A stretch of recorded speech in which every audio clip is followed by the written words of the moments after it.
Saudações irmãs e irmãos, com a graça e a paz do nosso Senhor Jesus. O tema que abordamos agora, mesmo sendo um feriado nacional, é uma data religiosa católica e não das igrejas oriundas do protestantismo.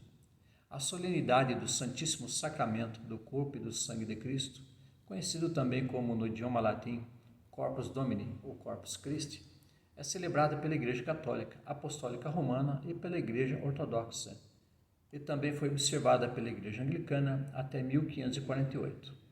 Sobre a Igreja Ortodoxa, é o ramo católico no mundo oriental, já que a Igreja sediada em Roma se expandiu para o mundo ocidental. Já a Igreja Anglicana é a Igreja oficial da Inglaterra. Essa data é celebrada na quinta-feira, depois do domingo da Santíssima Trindade, o qual acontece depois do domingo de Pentecostes. Assim, o Corpus Christi é celebrado 60 dias após a Páscoa, podendo cair, assim, entre as datas de 21 de maio e 24 de junho. Ela é tida como festa de guarda, em que a participação da Santa Missa é obrigatória, conforme a orientação episcopal do país onde ela se faça presente. A procissão por vias públicas é uma forma para testemunhar publicamente a adoração e veneração com a Santíssima Eucaristia em relação à solenidade do corpo e sangue de Cristo. Embora essa data tenha se tornado um feriado nacional, é um feriado facultativo da Igreja Católica. Já em Portugal, o dia é pela tradição um feriado, porém entre 2013 e 2015 ele foi retirado, mas regressou em 2016. Algo que marca esse dia é a tradição do tapete colorido, que começou em Portugal, onde surgiu o costume de ornamentar as ruas com tapetes coloridos, com desenhos religiosos usando serragem colorida, borra de café, pedras, farinha, areia, flores e outros acessórios. E no Brasil, a sua origem se deu com a respectiva colonização. De fato, é um costume criado pela Irmandade do Santíssimo Sacramento e visa focar o tema da Eucaristia.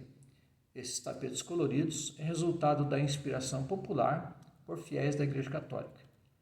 Mas, qual foi a fonte originária dessa solenidade católica? Ela começou no século XIII. Tiago Pantaleão de Troyes, que na época era cônego e se tornaria o Papa Urbano IV, e que servia a Igreja Católica na cidade de Liège, na Bélgica, foi informado pela freira agustiniana Juliana de Montcornillon, que tinha visões e sonhos de Cristo, de que o mistério da Eucaristia devia ser celebrado com grande importância.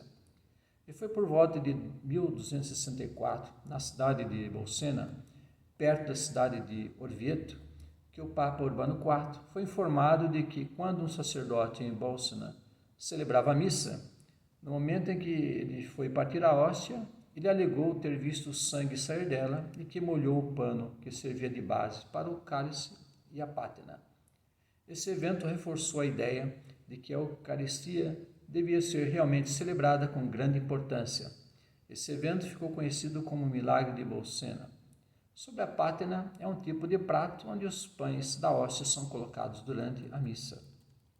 Por isso, o Papa Urbano IV ordenou que esses objetos milagrosos fossem trazidos para a cidade de Orvieto, numa grande procissão em 19 de junho de 1264, e levados para a Catedral de Santa Prisca.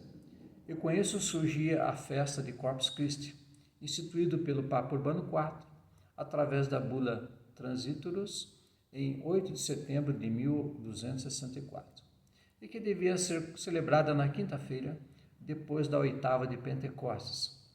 Entretanto, esse decreto não se propagou porque ele morreu em menos de um mês depois de ter publicado essa bula. Mas algumas igrejas buscaram celebrá-la, como na cidade de Colônia, na Alemanha. Depois expandiu pelo país, depois na França e em seguida pela Itália. Em Roma mesmo começou em 1350 na Igreja Católica. Sobre a Eucaristia, ela é um dos 7 sacramentos e que foi instituído na última ceia de Jesus com seus discípulos, quando ele afirmou que o pão era o seu corpo e o vinho era o seu sangue. E que esse evento se tornava, no momento, um memorial eterno, devendo ser celebrado sempre. E caso alguém faça perguntas sobre os sacramentos, a Igreja Católica adota 7, Porém, as igrejas de tradição protestante só adotam 2, o batismo e a Santa Ceia, e não os outros 5. Em relação a Portugal, a celebração do Corpus Christi foi ordenada em 1282 por Dom Diniz. Porém, há referências que já ocorria antes, desde a época de Dom Afonso III.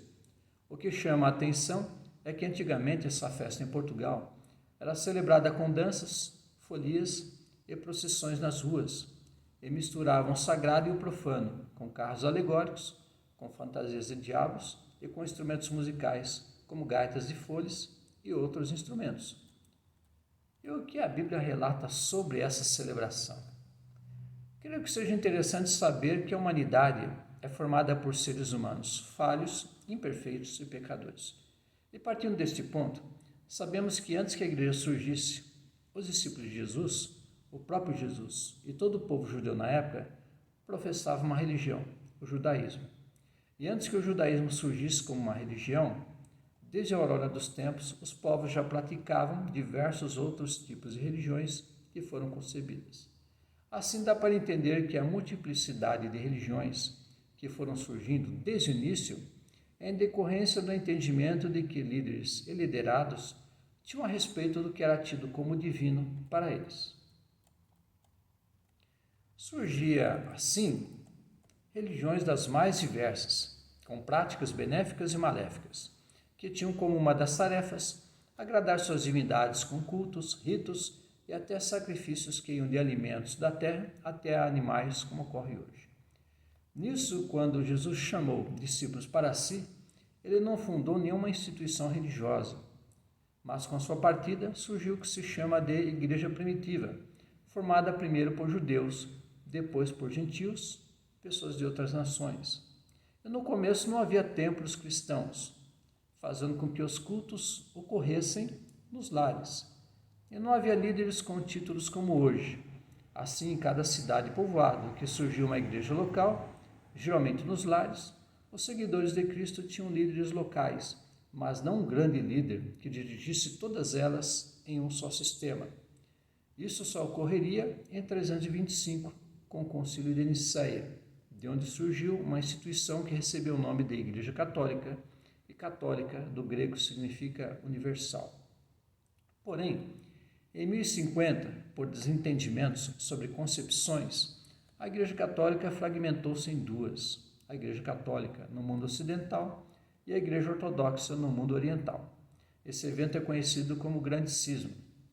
E com o passar dos séculos, houveram mais desentendimentos sobre concepções e a Igreja foi se fragmentando até que chegou a 1517, quando Martinho Lutero, com suas 95 teses, como uma forma de protesto contra o que ele não aceitava, ocasionaria o surgimento do protestantismo, do qual fazemos parte. Dessa forma, sabemos que até mesmo dentro do protestantismo já ocorreram e ainda ocorrem fragmentações. E hoje temos, por assim dizer, as igrejas tidas por históricas ou tradicionais, as pentecostais e, mais recentemente, as neopentecostais. E todas elas com suas concepções, doutrinas, regras e assim por diante. Por isso, em relação à Bíblia, cada igreja denominacional, sendo católica ou protestante, fez suas próprias concepções e tem seus respectivos entendimentos sobre os temas. E assim, as igrejas oriundas do protestantismo não têm essa celebração como uma data religiosa, mas como um feriado. Claro que para nós a Santa Ceia, que é a Eucaristia para a Igreja Católica, é muito importante. E tanto para nós como para os católicos é um sacramento. Esse sacramento que instituiu foi o Senhor Jesus quando praticou a última Páscoa com seus discípulos. E estabeleceu essa prática como um memorial que deveria ser celebrado sempre, não sendo opcional, mas uma determinação. Pelo que abordamos sobre o momento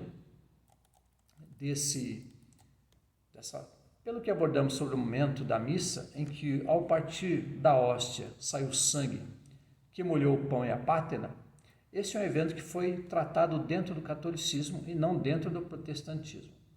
E como não ocorreu em nosso meio, não praticamos. Vejamos o momento em que Jesus instituiu a Santa Ceia na Páscoa com seus discípulos, em Mateus 26, 26 a 28. Estando eles comendo, tomou Jesus o pão e, tendo dado graças, partiu e deu aos discípulos, dizendo: Tomai, comei, este é meu corpo. Tomando o cálice, rendeu graças e deu-lhe, dizendo: Bebei dele todos, porque este é o meu sangue, o sangue da aliança, que é derramado por muitos para a remissão de pecados. Assim, Jesus menciona que ao beber do cálice, eles estariam bebendo do seu sangue como um memorial eterno. Vemos outro momento importante no relato bíblico, nos versículos 29 e 35 do capítulo 27 de Mateus. E tecendo uma coroa de espinhos, puseram-no na cabeça e em sua mão direita uma cana, e ajoelhando diante dele, o escarneciam, dizendo: Salve, Rei dos Judeus! E havendo crucificado, repartiam suas vestes, lançando sortes, para que se cumprisse o que foi dito pelo profeta: Repartiu entre si as minhas vestes, e sobre a minha túnica lançaram sortes. Como Jesus foi crucificado numa cruz, ele teve sangue derramado de seus pulsos e pés, que além de terem molhado as madeiras de seu corpo, também caiu na terra que era a base da cruz. Fora o sangue que lhe saía também da cabeça, por terem lhe colocado uma coroa com espinhos perfurantes. E nesse mesmo evento, temos no texto de João 19, 33 e 34 o seguinte: Mas vindo a Jesus, e vendo-o já morto, não lhe quebraram as pernas, contudo um dos soldados lhe furou o lado com lança, e logo saiu sangue e água. Vemos mais um momento que sangue sai de Jesus, mesmo estando morto, pois foi perfurado com uma lança para que soubessem se ele estava mesmo morto, e não desmaiado pela tortura, agressão física e perda de sangue que poderiam ter lhe causado um desmaio por estar debilitado fisicamente. No Antigo Testamento, o sangue teve um papel essencial na salvação do povo hebreu, que era mantido escravo e prisioneiro. Vejamos Êxodo 12, 7 e 13, 22 e 23. E tomarão do sangue e pô-lo-ão em ambas as ombreiras e na verga da porta, nas casas em que o comerem. E aquele sangue vos será por sinal nas casas em que estiverdes. Vendo eu o sangue, passarei por cima de vós. E não haverá entre vós praga de mortandade, quando eu ferir a terra do Egito. Então, tomai o molho de sopo, molhai no sangue que estiver na bacia, e passai na verga da porta, e em ambas as ombreiras, do sangue que estiver na bacia. Porém, nenhum de vós saia da porta da sua casa até amanhã, porque o Senhor passará para ferir aos egípcios. Porém, quando vir o sangue na verga da porta, e em ambas as ombreiras, o Senhor passará aquela noite, e não deixará o destruidor entrar em vossas casas para vos ferir.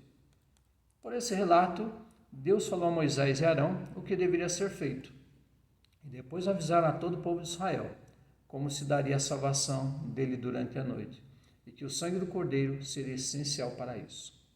E tempos depois, Jesus, como um cordeiro, foi levado ao matadouro para a remissão de nossos pecados. Vemos essa verdade sendo apregoada por Filipe ao eunuco etíope, mordomo-mor de Canas, rainha dos etíopes, o qual era superintendente de todos os seus tesouros. É Atos 8, 32. E o lugar da escritura aquele dia era este: foi levado como ovelha para o matadouro, e como está mudo o cordeiro diante do que o tosquia, assim não abriu a sua boca. Ele mencionara Jesus como Salvador, e na conclusão desse evento, ele foi batizado por Filipe. Em seguida, 1 João 1,7 traz o seguinte relato: Mas se andarmos na luz, como ele na luz está, temos comunhão uns com os outros, e o sangue de Jesus Cristo, seu Filho, nos purifica de todo pecado. De fato, o sangue é essencial nas Escrituras, porque primeiro representou o sangue que salvou fisicamente da situação de escravidão e opressão que levava à morte o povo israelita, sob o jugo do Império Egípcio. Mas agora é o sangue de Jesus que nos salva da situação de escravidão espiritual causada pelo Império das Trevas. E sabendo de tudo que foi abordado para nós de tradição protestante em nossa concepção, o que importa é o sangue de Jesus vertido na cruz do Calvário em remissão aos nossos pecados. Assim, na certeza da salvação, irmãs e irmãos, oremos. Senhor Deus, te agradecemos pelo sangue precioso do teu Filho Jesus, que da cruz do Calvário caiu ao chão. A madeira da cruz ficou molhada com o sangue do teu filho. Teu filho teve sangue que se derramou da sua cabeça por causa da coroa de espinhos. Dos seus pulsos e pés perfurados pelos pregos e também do sangue que saiu da sua lateral rasgada com uma lança. Esse sangue que molhou a madeira e caiu no chão, Senhor, veio para nos salvar dos nossos pecados. E assim te agradecemos, Senhor Deus, nesse momento, no nome do teu Filho Jesus. Amém. Que esse vídeo tenha sido edificante para todos nós. Um abraço fraterno a Cristo Jesus. Amém.